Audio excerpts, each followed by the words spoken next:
മാതാപിതാക്കൾക്കിടയിലുള്ള അഭിപ്രായ വ്യത്യാസങ്ങളും സ്വരച്ചേർച്ചയും ഒക്കെ നമ്മുടെ കുടുംബത്തിൽ പതിവാണ്. വ്യത്യസ്ത കാഴ്ചപ്പാടുകളും സ്വഭാവമുള്ള വ്യക്തികൾ ഒരുമിച്ച് നിൽക്കുമ്പോൾ വഴക്കുകൾ ഉണ്ടാകുന്നതിൽ അസ്വാഭാവികതയായിട്ട് ഒന്നുമില്ല. എന്നാൽ പരസ്പരം പോരടിക്കുന്ന മാതാപിതാക്കളുടെ ഇടയിൽ യഥാർത്ഥത്തിൽ ഇരകളാകുന്നത് കുട്ടികളാണ്.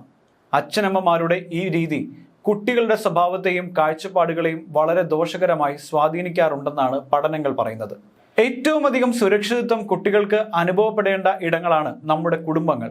എന്നാൽ രക്ഷിതാക്കൾ നിരന്തരം വഴക്കിടുന്ന കുടുംബങ്ങളിലെ കുട്ടികളുടെ അരക്ഷിതാവസ്ഥ ഉടലെടുക്കുന്നു എന്നാണ് പഠനങ്ങൾ പറയുന്നത്.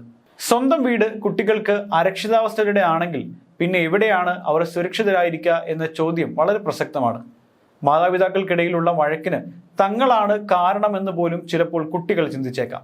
അതവരുടെ ആത്മാഭിമാനത്തിന് മങ്ങലേൽപ്പിക്കും.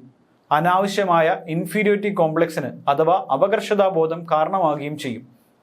അപകർഷതാബോധത്തിന് അടിമകളാകുന്ന കുട്ടികൾക്ക് അവരുടെ വ്യക്തി ജീവിതത്തിലും മാനസികവും സാമൂഹികമായ നിരവധി പ്രതിബന്ധങ്ങളെ അഭിമുഖീകരിക്കേണ്ടി വരും. രക്ഷിതാക്കൾ നിരന്തരം തർക്കത്തിലും വഴക്കുകളിലും ഏർപ്പെടുന്ന കുടുംബങ്ങളിലെ കുട്ടികളുടെ പഠന നിലവാരം കുറയാനും സാധ്യത വളരെ കൂടുതലാണ്. കുട്ടികൾ നന്നായി പഠിക്കുന്നതിന് വീട്ടിലെ സമാധാനപൂർണമായ അന്തരീക്ഷം ഉണ്ടായിരിക്കേണ്ടത് അത്യാവശ്യമാണ്.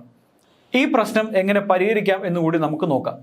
രക്ഷിതാക്കൾ തമ്മിൽ ക്രിയാത്മകവുമായ സംഭാഷണത്തിലും ഏർപ്പെടണം. ഇത് രക്ഷിതാക്കൾക്കിടയിലെ ബന്ധത്തെ ആരോഗ്യകരമായി സ്വാധീനിക്കുകയും കുട്ടികൾക്ക് മെച്ചപ്പെട്ട അന്തരീക്ഷം ലഭിക്കുന്നതിന് സഹായിക്കുകയും ചെയ്യും. അഭിപ്രായ വ്യത്യാസങ്ങൾ ചർച്ച ചെയ്യാം. ഒരു തർക്കത്തിന് വിജയിക്കാൻ ശ്രമിക്കുന്നതിന് പകരം വിട്ടുവീഴ്ചയും പരസ്പര ധാരണയും പരിശീലിക്കുന്നത് ബന്ധങ്ങളെ സുദൃഢമാക്കും.